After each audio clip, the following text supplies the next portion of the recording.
Olá, o tema dessa aula é sobre os vírus. São organismos extremamente simples e, ao mesmo tempo, importantes de serem estudados devido à quantidade de doenças que eles estão relacionados.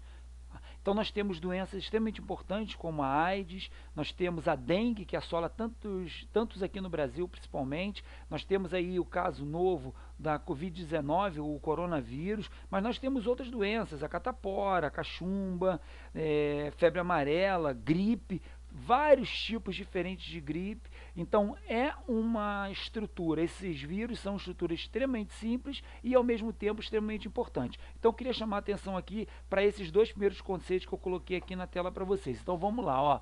São agentes infecciosos microscópicos constituídos por ácidos nucleicos e proteínas. Então, primeiro que eu queria chamar aqui, ó, a questão de microscópicos. Eles são tão pequenos, tão pequenos, tão pequenos, que é impossível, primeiro, lógico, de serem vistos a olho nu, e nem mesmo com os microscópios ópticos, eles podem ser observados. Então, para que a gente possa ter uma visão e estudar os vírus, nós temos que usar microscópios eletrônicos, porque eles são mais complexos, eles têm a possibilidade de ampliação muito maior para que nós possamos estudá-los devido ao tamanho reduzido que eles apresentam. E a estrutura do vírus é uma estrutura extremamente simples, porque ele apresenta apenas uma cápsula de proteínas e dentro dessa cápsula de proteínas nós temos o seu material genético. E uma outra coisa importante, ó, eles não apresentam organização celular, então eles não possuem células. E aí a gente entra numa discussão extremamente interessante. Por quê?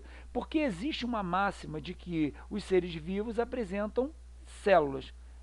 E os vírus, eles são contrários, eles vêm quebrar essa máxima, então a percepção sobre os vírus, ela se tornou diferente em relação aos outros organismos. E o segundo tópico que eu iria chamar a atenção é, quando estão fora da célula hospedeira adequada, os vírus não se multiplicam, nem apresentam nenhum tipo de atividade metabólica. Isso aqui é muito importante. Por quê? Porque como o vírus ele não apresenta célula, então ele não tem as estruturas necessárias para que ele possa executar todas as funções que são importantes para que ele se mantenha vivo. Já que ele não tem essas estruturas, quando ele está fora de uma célula, ele simplesmente não consegue fazer. Então nós temos um organismo que, se ele não estiver dentro de uma célula, ele simplesmente não vai conseguir realizar suas atividades metabólicas e, consequentemente, ele não vai conseguir se desenvolver. É por isso que existe uma definição para o vírus bem legal. Essa definição é: os vírus são parasitas intracelulares obrigatórios. Por que parasitas? Porque eles vivem às custas de alguém, do outro.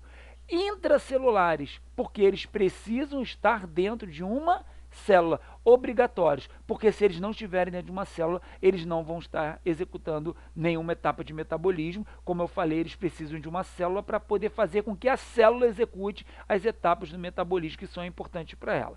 Então são organismos extremamente simples, são organismos extremamente pequenos e são organismos que vão atuar obrigatoriamente parasitando um tipo de célula.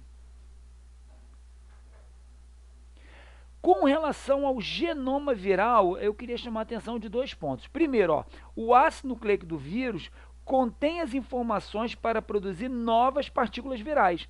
Isso acontece com qualquer organismo, né? O seu material genético é o repositório, é o depósito, melhor dizendo, de informações genéticas para que outra estrutura semelhante possa ser recriada. Então, se eu tenho o DNA, o material genético, o RNA do vírus, então eu tenho esse genoma viral responsável pelas informações necessárias para a criação de um novo vírus. E o segundo ponto, que o genoma do vírus pode ser ou DNA ou RNA. Já foi encontrado um tipo de vírus, né, ou alguns tipos de vírus aonde possa existir tanto DNA quanto RNA, mas ainda são casos de exceção. A maior quantidade deles, aqueles casos que são os notórios para a gente, são vírus, ou vírus de DNA, ou vírus de RNA. Então, o DNA, que é o ácido desoxirribonucleico, e o RNA, que é o ácido ribonucleico. Relembrando uma coisa importante, que o DNA, ele gera RNA para o RNA servir de base para a produção de proteína. Então, nós temos a produção das proteínas passando pela informação genética que está no RNA. E isso daí levanta o seguinte, que nós podemos ter vírus de DNA, mas nós podemos ter vírus de RNA. E como é que funcionaria esse processo caso nós tivéssemos o RNA? Então vamos lá, vamos um casinho de cada vez. O primeiro caso, quando eu tenho o vírus de DNA. Quando eu tenho o vírus de DNA, esse DNA, ele gera o RNA, então ele é responsável pela formação do RNA, e esse RNA vai servir de base para a formação da síntese de proteínas, que vão utilizar as proteínas para a formação, por exemplo, do capsídeo de um novo vírus.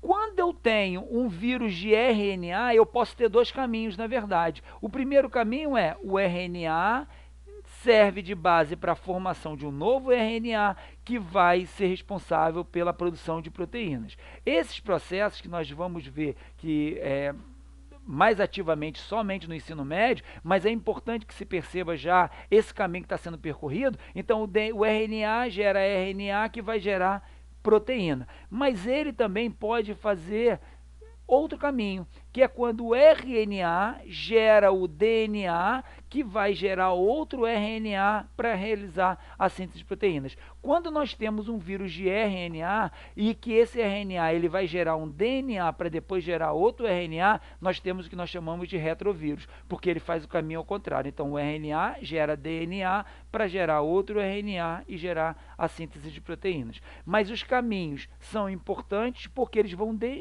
definir, eles vão demonstrar como é que esse vírus vai atuar em determinado tipo de organismo. Então o caminho, a maneira e a sequência depende muito da estrutura viral, depende muito da maneira com que esse vírus ele vai se comportar, tanto geneticamente quanto quando ele estiver em contato com um tipo de célula específico para ele. E aí nós temos um grande dilema. Que dilema é esse? Os vírus, eles são seres vivos? Existe aí na ciência uma preocupação muito grande de definir uma posição, mas ainda estamos longe disso. Por quê? Vamos aqui, esse carinha aqui está com uma bomba na mão porque ele não sabe o que ele vai responder em relação a isso. Tá? Se os vírus são ou se eles não são vivos. Então vamos lá, uma justificativa, nós poderíamos dizer, sim, eles são seres vivos, afinal de contas, eles conseguem se reproduzir. Então, quando eles estão dentro de uma célula, eles aproveitam os mecanismos metabólicos que aquela célula apresenta e eles conseguem se reproduzir.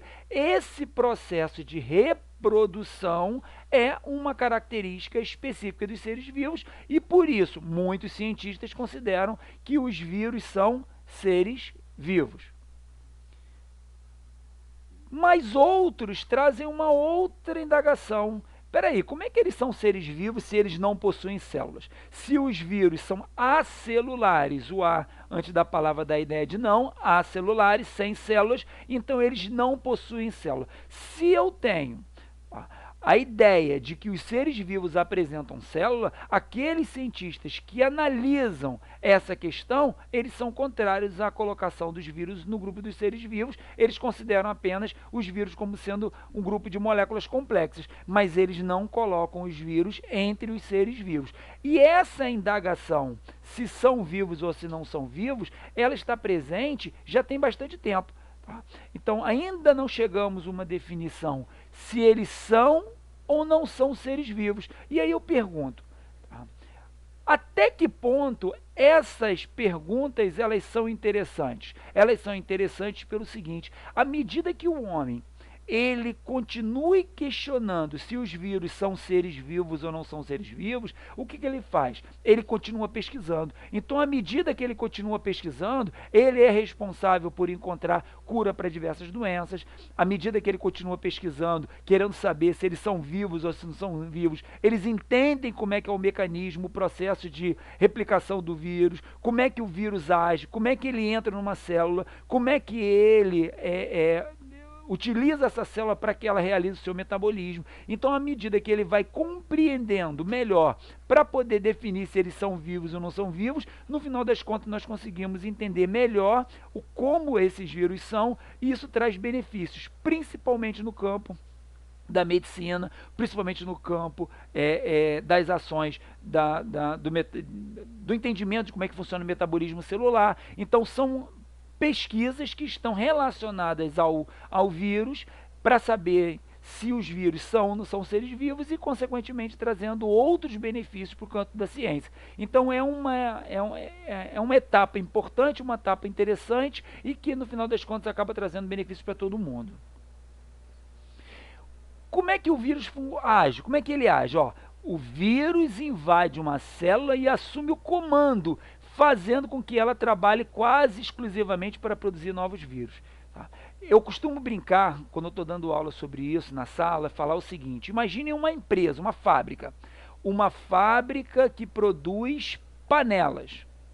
Então eu tenho uma fábrica que todo o produto, toda a matéria-prima que chega nessa fábrica, ela é utilizada para produzir panelas. Afinal de contas, os funcionários estão ali para produzir panelas, que é aquilo que a empresa contratou eles para fazer.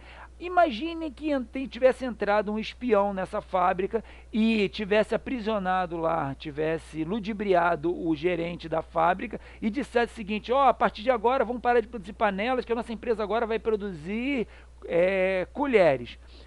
Todo aquele mecanismo da empresa, da fábrica, vai ser transformado para poder produzir aquilo que o novo gerente, entre aspas, o gerente viral, disse que era para ser feito. Então ele pediu para produzir colheres. Então todo mundo ali vai usar os recursos que estão disponíveis, as máquinas, todos os equipamentos, para que sejam produzidos colheres. Só que tem o seguinte: aquela empresa vive de vender panelas. Se não tem panelas, a empresa vai falir. E é isso que o vírus faz. Ele entra na célula, ele vai ludibriar a célula, ele vai enganar a célula e vai fazer a célula produzir o que o vírus quer, não o que a célula precisa. Então, à medida que isso vai passando, à medida que o tempo vai passando, esse tipo de condição, esse tipo de procedimento acaba por poder provocar a morte da célula. Então é muito importante esse entendimento. Eu queria chamar aqui também e falar, ó, o capsídeo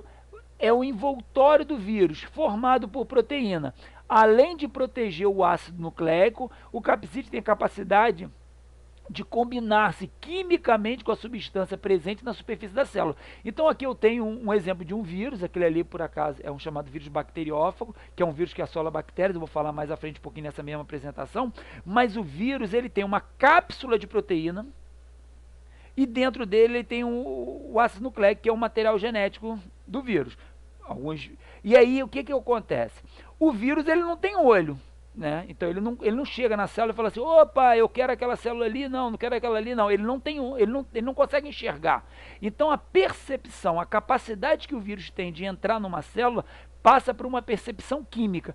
As proteínas desse capsídeo, elas conseguem se combinar quimicamente com a superfície da célula que ele quer infectar. Então, à medida que ele encaixa, encaixou certinho. É aqui, quimicamente houve um ajuste, então a célula, o vírus consegue penetrar naquela célula graças a esse ajuste químico. E quem dá essa condição para o vírus é a cápsula de proteína que tem envolvendo seu material genético. Tá? Repetindo uma coisa lá do início da aula, a estrutura viral é uma estrutura extremamente simples, formada por uma cápsula de proteína e um material genético. Então essa cápsula de proteína, além de proteger a partícula viral, ela também é responsável por conectar quimicamente o vírus ao tipo de célula que ele vai estar infectando. Aí aqui eu acabei de falar sobre o bacteriófago, e o que vem a ser o bacteriófago? O bacteriófago, que também é chamado de fago, são vírus que apresentam a capacidade de infectar bactérias. Gente, eu acho o bacteriófago extremamente interessante, ele parece ali uma nave espacial, mas a estrutura desse tipo de vírus é muito legal da gente poder estar estudando. Então vamos olhar aqui a estrutura dele. Ó. Ele tem o capsídeo, a cápsula de proteína, a cauda, as fibras, e aqui dentro nós vamos ter o material genético. Esse tipo de vírus, repetindo, chamados de fagos também, eles infectam apenas células de bactérias. Tá? Então, eles não provocam nenhum tipo de doenças, por exemplo, em nós seres humanos. Mas o estudo sobre os bacteriófagos nos ajudou e muito a compreender como que ocorre todo o processo do desenvolvimento do vírus quando ele penetra dentro de uma célula. Então, quando ele penetra na célula, todo aquele mecanismo, toda aquela sequência que ele executa, nós temos a possibilidade de estar estudando graças a vírus como, por exemplo, os bacteriófagos.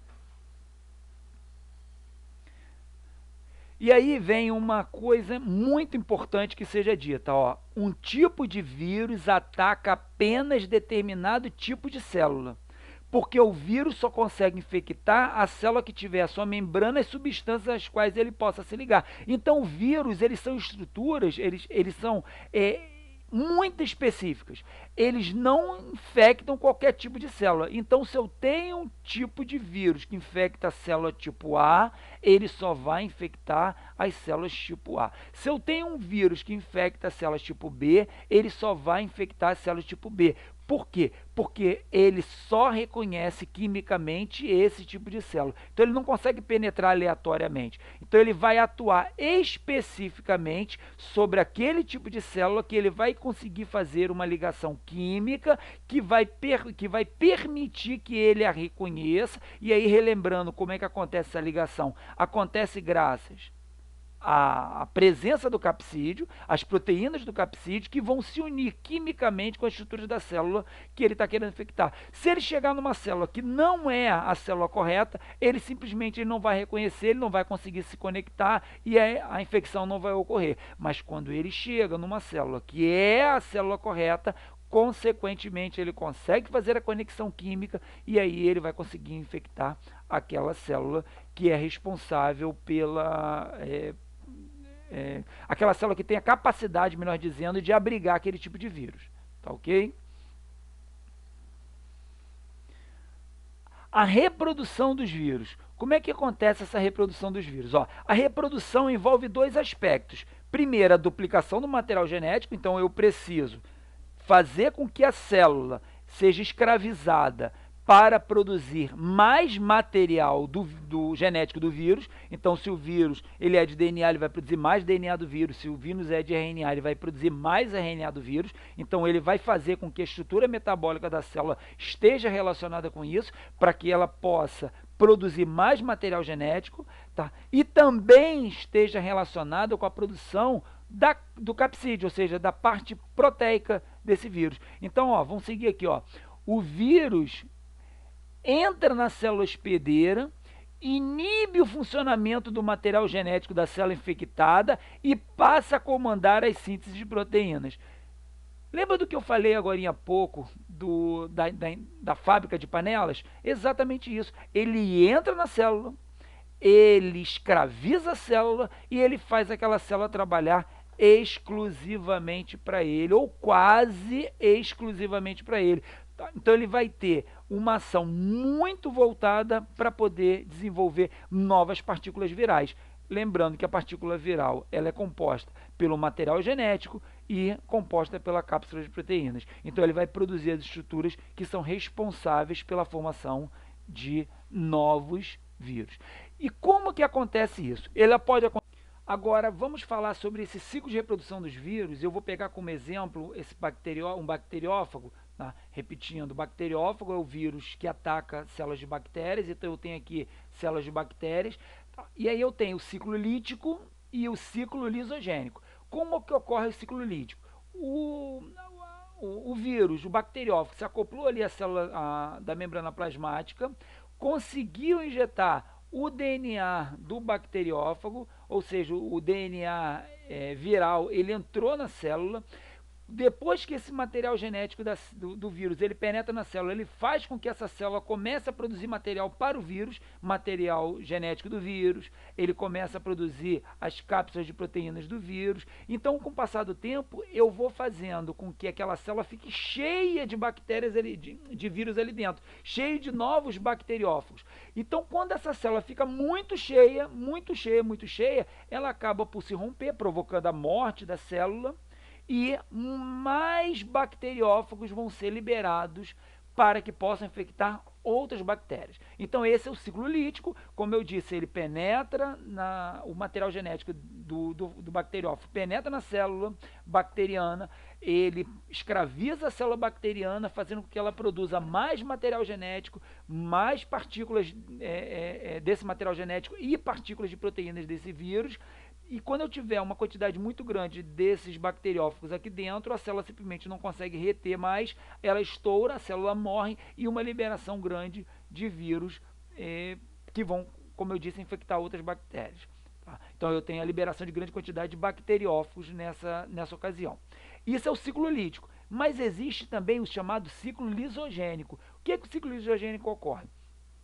O vírus ele penetra na célula, mas ele não escraviza a célula imediatamente. Pelo contrário, ele faz com que o material genético do vírus se acople ao material genético da célula. Isso permite que a célula continue sobrevivendo e ela começa a se multiplicar. E à medida que ela vai se multiplicando, levando consigo aquela informação genética do vírus. Então eu tenho ali, eu tinha uma célula, agora eu tenho duas eu tenho 4, 8 e assim ela vai se multiplicando. E à medida que ela vai se multiplicando, eu passo a ter várias células que têm aquela partícula viral anexada ao material genético da célula. O problema é que em determinado ponto, em determinada época, esse ciclo lisogênico, que não provocou a morte da célula, ele simplesmente se transforma no ciclo lítico. E aí, todas aquelas células que estão com a partícula viral aderidas ao seu material genético, elas começam a produzir as partículas de material genético do vírus, eles começam a produzir mais cápsulas de proteínas e aí o processo vai acontecer igualzinho aconteceu no ciclo lítico. Então eu tenho o ciclo lítico, que promove logo a produção de partículas virais e de proteínas para a formação de novos vírus, e o ciclo lisogênico, que primeiro ele faz com que o material genético do vírus ele se acople, ele se junte ao material genético da célula para que ela possa se multiplicar e levando consigo para todas as suas cópias